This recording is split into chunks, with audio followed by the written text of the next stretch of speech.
This is my Grandad's 1986 Citroen TCV, and this is Oulton Park. We're here today for the Autos de France event, which was, I think it started last year, but I was at work so I couldn't attend.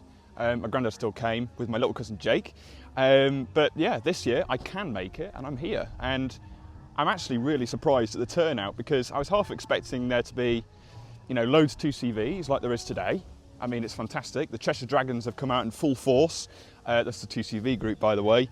But there is all sorts, such variety, from Peugeots to Renaults and, you know, Alpines and just everything really. And it's these events which I love most.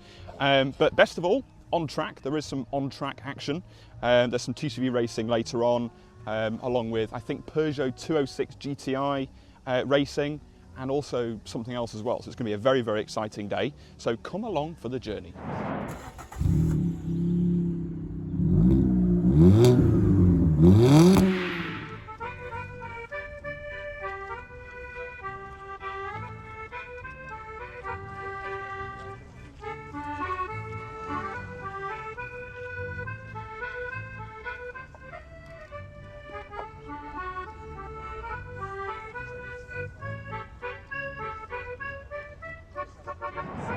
So it's only appropriate, let's start with my Grandad's TCV, called Daisy, as you can tell by the little flap, almost like a Land Rover Defender that opens up. Me and my Grandad have always had this joke, we call it the air conditioning. Turn on the aircon and just wind the flap open, it's quite funny. So TCV, undoubtedly, and this is something people probably don't know, is the car that got me into cars. My entire life I've had a 2CV around.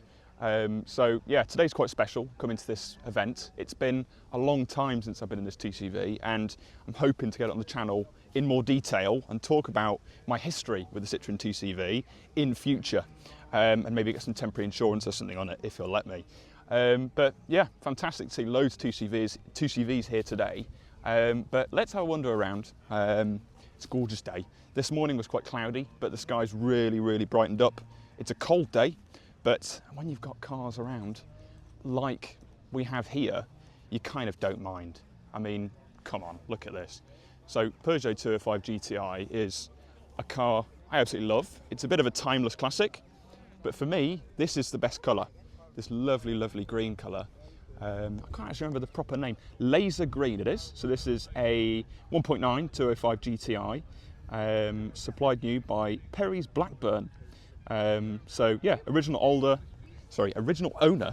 sold this in 1995, but this is gorgeous. On a lovely day like today where you've got the blue sky and it looking as clean as it does, that is an absolutely gorgeous example of, you know, a fantastic car. 205 GTI, it's a car I'd really like to try out because it follows a similar philosophy to my Panda, which is lightweight, chuckable handling, and I think that's what makes a car so exciting. If you want cool, then you want a Peugeot 106 Rally. I absolutely love these cars. I think they're fantastic. Obviously in this really nice clean white colour, and really chunky white steel wheels as well, with a lovely Toyo tyre profile. But this one in particular is a very clean example. I mean, just look at the engine bay, carbon fibre, the Rally sort of decals there on the engine cover as well. I just think that is just stunning, absolutely stunning. And again, lightweight, chuckable handling, and I think these cars are not celebrated enough. I think give it 5 or 10 years and people are really going to start going, okay, the 106 Rally is something pretty serious, and the values are only going to go in one direction, not the band. But yeah, I would absolutely love a 106 Rally. Something a little bit more modern, but a car I also like, and I really like in fact, is the latest edition Renault Me RS. Now, I love a hot Renault. I've always liked Renault, to be honest. Grew up with Lagunas and Scenics. But this is not your usual diesel Laguna or Scenic, because yeah, the Megane RS is something to behold. And especially in this sort of burnt orange colour. This being a trophy as well, which basically means if you see this on track, don't try and compete with it because it's a bit of an animal.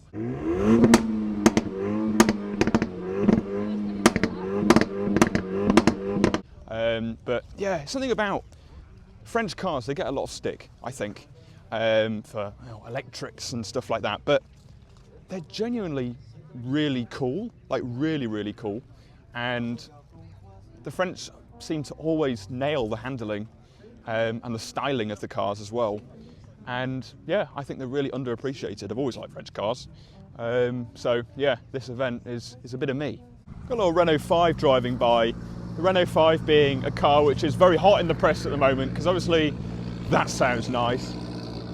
GT Turbo, wow, that's got a burble. Yeah, the Renault 5 being a car that's taking a lot of headlines at the moment in the press, because Renault are bringing the 5 back in electric form, and Alpine are making it fast and electric.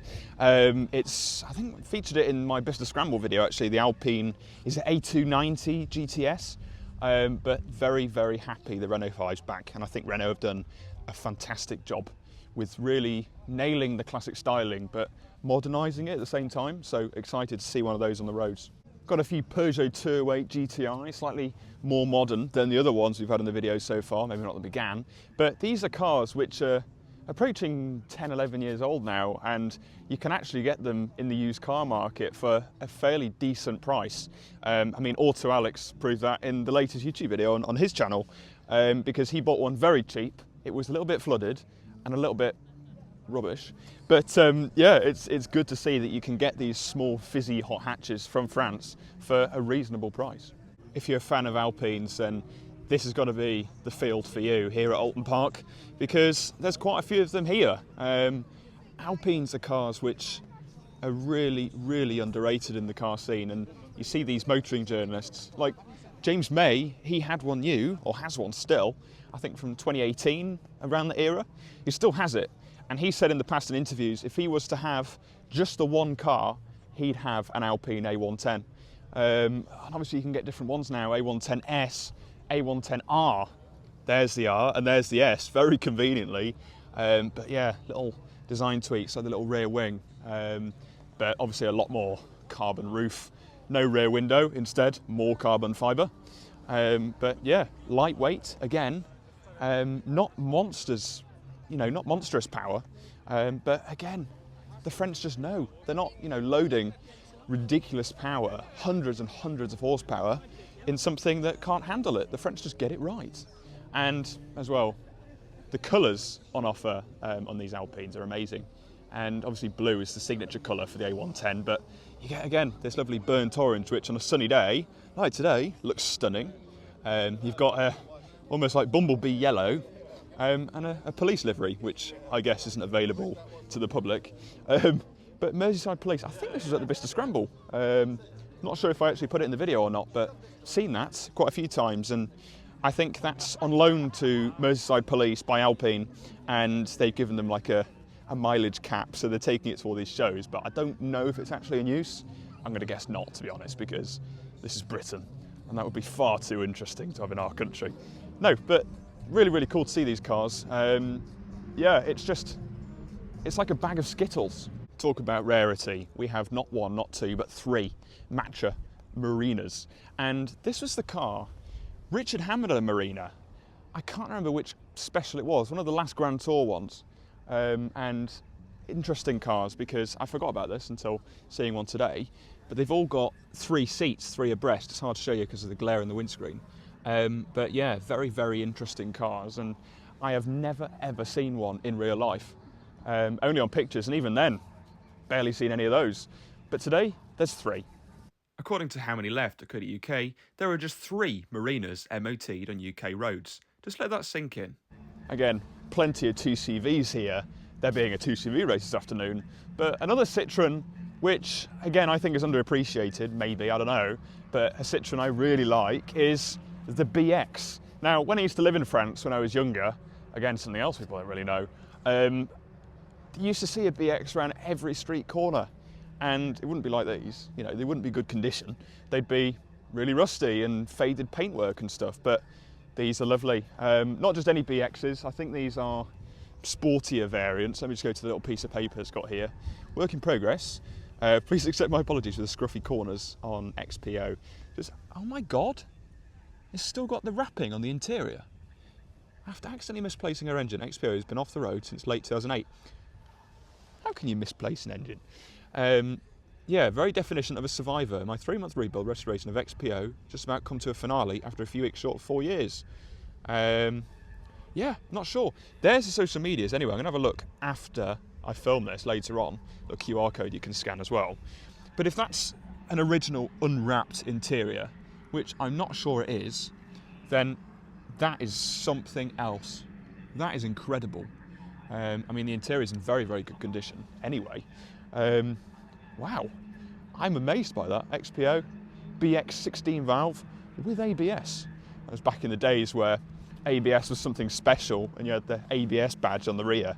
But yeah, love the BX, and obviously it's got that, is it hydro-pneumatic suspension, self-leveling, which is really clever, and something Citroen did so well back in the, the 80s and the 90s, was just being a little bit different and a little bit wacky. And Citroens of today may not be like that anymore. They might be a little bit mundane maybe, but the owners are definitely not, because here is a Citroen C2, but not just any C2, because this one's had quite a lot of work done to it. It's got really shiny wheels. It's very, very low. In fact, you can see the rear tyre is actually tucked behind the wheel arch. It's got a DS3 steering wheel, but yeah, murdered out. But weirdly, I'm a big fan of that. A pair of gorgeous Citroen DS's. These cars are stunning. They are absolutely stunning. If you want to talk about breathtaking car design, and again, being completely different and unique, then these are really, really the talking points. I think they're not best well known, are they, for their engines and gearboxes and stuff. So one of these in electric form would be really interesting to see, I've always thought. And I'm not the only one in thinking that, but yeah, look at those massive headlights, the glass at the front. You just don't see that in cars of today. The Renault Twingo Owners Club are here, and I'm pretty chuffed really, because I've been on the Renault Twingo Owners Club on Facebook for 5 or 6 years now. I did an article years ago on Drive Tribe about why the Twingo is probably the greatest car of all time. I've said that about many cars in the past, but yeah, fantastic to see the Twingos. I haven't yet seen the guys. I think they're wandering around, but that blue one here, this is a Twingo 133 RS Gordini. It's owned by Jamie, who's the admin of the group.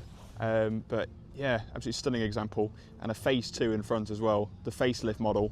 But yeah, really, really nice to see those cars, and I love a Twingo. I always have loved a Twingo. Twingos of all generations I've always been a massive fan of, and there once was a time, dare I say it, where the Twingo was my dream car, not the Fiat Panda. Can you believe it?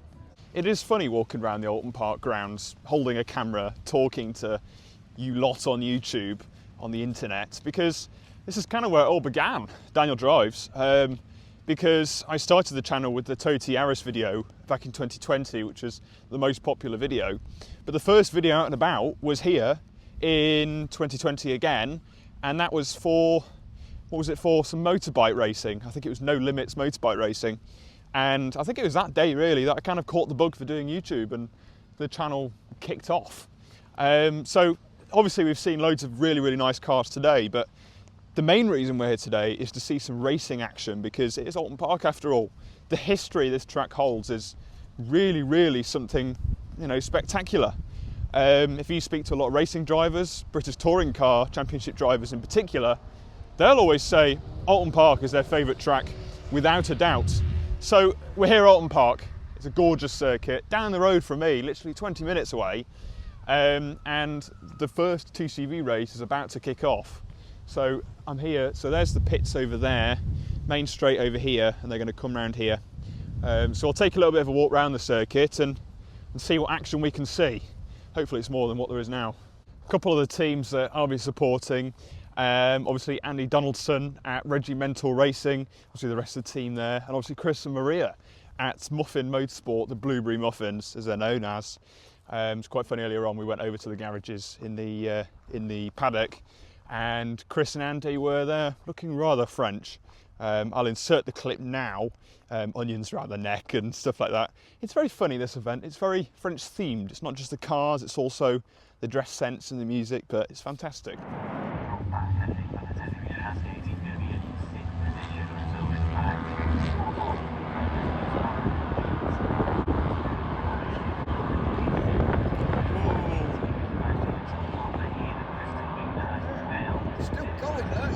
Wow.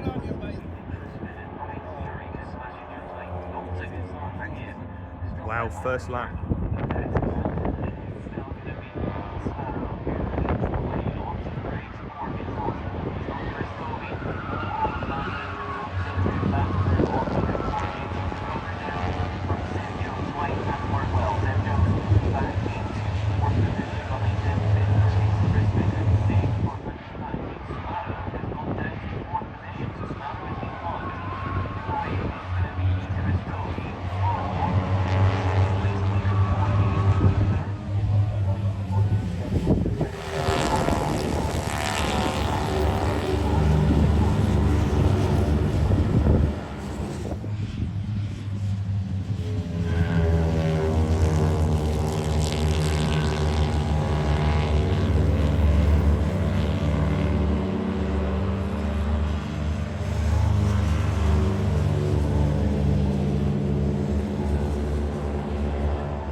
So there we are then, a day at Oulton Park, seeing some gorgeous French machinery and seeing some 2CV racing, as well as Saxos and other stuff, which I didn't actually get on camera.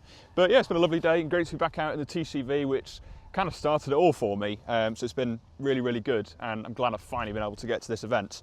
If you like this content, remember to subscribe to the Daniel Drives YouTube channel, and you can follow me on social media at DanielCars05. But until next time, see you soon.